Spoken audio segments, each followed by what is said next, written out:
50 Cent is about to expose everything. Take a look at this leaked footage showing one of the beds at Diddy's massive parties. You can see girls in the bed. This is where allegedly multiple things happened, including underage activity, lube, and other things that are extremely disturbing. All of this allegedly at the moment, at least according to the law, but there's a reason why he's in prison.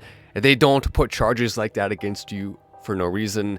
Diddy is going to go down. You can see all the other stuff in his house, more footage being leaked showing the guns in his safe in multiple other parts of his home. Also an extremely dirty back room, likely used potentially to store things like files and documents regarding people who had been trafficked. Scary stuff. Now, perhaps we're giving too much sophistication to this operation and maybe it was a little bit more crude, but regardless, we know a lot of people, many of which were likely underage, have gone through this house. There's neighbors who have said girls as young as 14, 15, 16 were involved. Hundreds of celebrities are potentially going to be thrown in prison over this as long as we're able to keep Diddy alive, which is why his life is certainly at high risk right now. Take a look at this guy.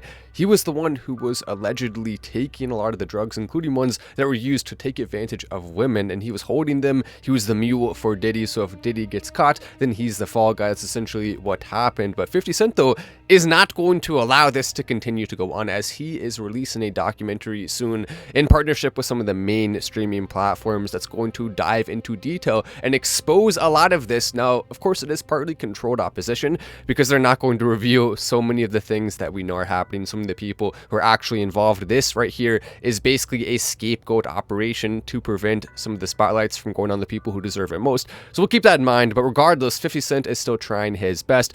Though he's limited by the streaming platforms, he's going to continue to expose a lot of what's happening and release footage and tapes that is not only condemning of Diddy, but also of many other celebrities in Hollywood. People like Jay-Z are very scared right now. Even the Kardashians are worried. A lot of people close to Diddy and in those circles not only hiring lawyers, but fearful of going to prison, even looking at plans to flee the country. Very serious stuff, especially as he continues to sit there in prison. But we're just getting started on our investigation. No child should have to feel unsafe in any part of the United States or in any part of the world, really. And that's why it's absolutely imperative to make it happen. I'm Matt Wallace, and I'll see you in the next video.